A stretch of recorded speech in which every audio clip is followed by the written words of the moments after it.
Video का topic है कि ब्रेस्ट फिलर्स का comparison versus two breast implants. Breast fillers का इस वीडियो में हम बात करेंगे कि ब्रेस्ट फिलर्स के लिए आप पहले मेरे पास आती हैं, हम आपका एग्जामिनेशन करते हैं, फर्स्ट कंसल्टेशन इज़ फ्री। उसके बाद हम आपका एक प्लान बनाते हैं कि आपके ब्रेस्ट फीडिंग से या फिर ब्रेस्ट को वेट ज़्यादा कम करने की वजह से या जेनेटिकली या किसी भी वजह से आपका जो वॉल्यूम कम है या ब्रेस्ट के ऊपर स्ट्रेच मार्क्स हैं, सेलुलाइट के निशान हैं, या आपने ख़ारिश की थी ड्यूरिंग द प्रेगनेंसी, या आपके ब्रेस्ट के ऊपर जो निपल्स हैं वो ब्रेस्ट फीडिंग की वजह से बिल्कुल क्रैकी, एज्ड, क्रैक्ड और बूढ़े हो गए हैं, तो अकॉर्डिंग टू योर नीड हम एक पूरा प्लान चॉक आउट करते हैं। इसे कहते हैं हम ब्रेस्ट मैपिंग कहते हैं। उसके बाद what we do is this कि हम आपको बताते हैं कि जी आपके कितने थ्रेड्स डलेंगे ब्रेस्ट में, बिकॉज़ बहुत सारी औरतें जो ब्रेस्ट फीड करा के आ रही होती हैं उनकी टिशू की रीस्ट्रक्चरिंग और रीसर्फेसिंग और उसको रीशेप करना पड़ता है। वो बिल्कुल सैगी होता है, उसके नीचे से भी हमें जगह बनानी पड़ती है, उसको ऊपर से भी लिफ्ट करना पड़ता है। तो पहले हम उसके अंदर एक तरह से शटरिंग, यानी समझ लें आसान वर्ड्स में, हम उसके अंदर प्रॉपर उसके अंदर लेंटर डाल के उसको उठाते हैं in an easy way. I think आप लोग इसको अंडरस्टैंड करेंगे कि it's not a joke, it's a very serious matter for the women जो इससे सफ़र कर रही होती हैं, जो इनसिक्योरिटी उनको होती है। जितना वो अपने कपड़ों में या अपनी लाइफ में अपने आप को मिसफिट और इनसिक्योर फील करती हैं, उनकी पेन बहुत ज़्यादा होती है। तो just to make you understand, जैसे हम कमरे की एक पूरा स्ट्रक्चर पैदा बनाते हैं, उसमें हम बुनियाद डालते हैं, इसी तरह हम थ्रेड्स के ज़रिए से आपका पूरा रीस्ट्रक्चर करते हैं ब्रेस्ट का, उसको लिफ्ट करते हैं नीचे से, साइड से और ऊपर से। एंड देन इस रीस्ट्रक्चरिंग के अंदर जो है हम फिर डिसाइड करते हैं कि हमने कितना फिलर ऐड करना है, उसमें कौन कौन से प्रोसीजर्स होंगे जो ब्रेस्ट की शेप को रीजुविनेट कर रहे होंगे, निपल्स के लिए कौन से प्रोसीजर्स होंगे, स्ट्रेच मार्क्स के लिए कौन से प्रोसीजर्स होंगे, सेलुलाइट के लिए कौन से प्रोसीजर्स होंगे।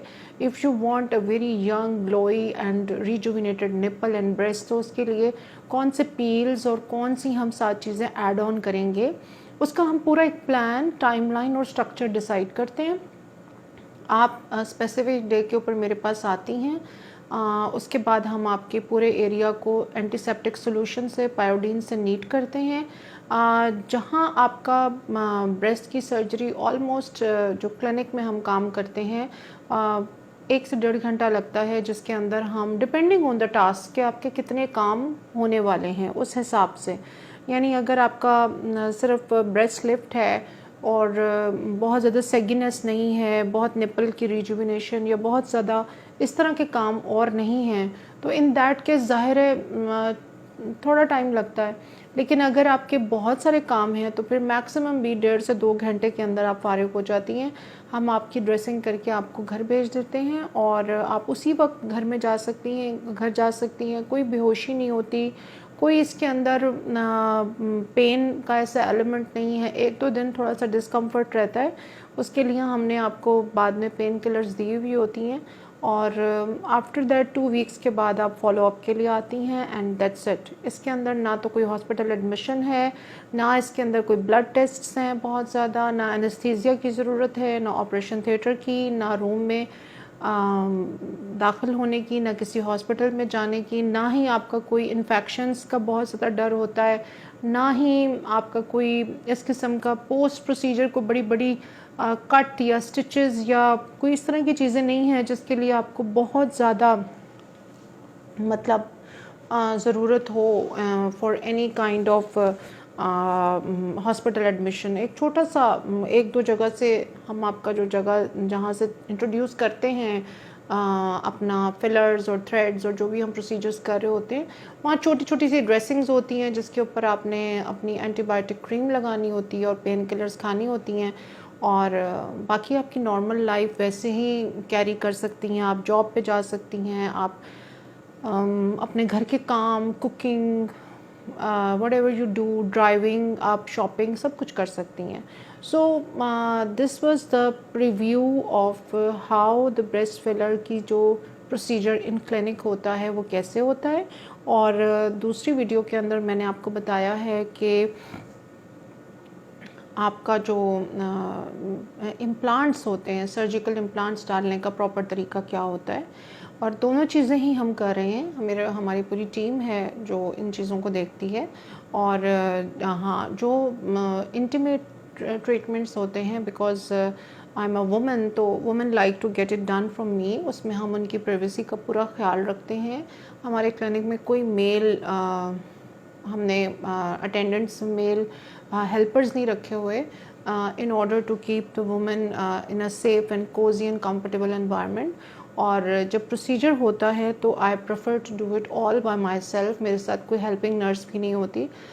یوزلی وہ لوگ سب چیزیں سیٹ کر کے چلے جاتے ہیں. I do it all by my self. تو خواتین کو اس بات کا اسٹریس نہیں ہونا چاہیے کہ usually O T, operation theatre اور ہاسپٹلس کے اندر انوائرمنٹ میں پرائیویسی نہیں ہوتی.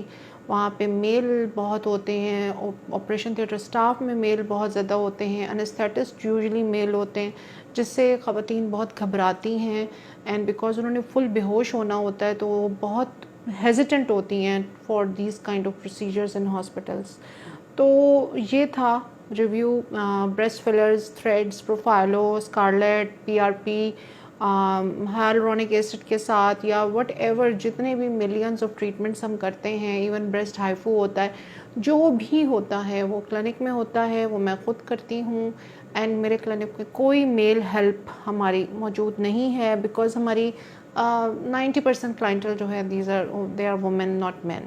تو ریسٹ ایشورڈ کہ آپ کو پوری پرائیویسی ملے گی، اور آپ کی کوئی بھی ایسی چیز جس سے آپ کو پریشانی ہو. ہم ٹائم بھی بریسٹ کے لیے، سرجریز کے لیے ایسا چوز کرتے ہیں جب باقی کلائنٹس موجود نہ ہوں، اور میں ٹوٹلی تھورلی 2-3 گھنٹے آپ کے اوپر کانسنٹریٹ کر سکوں.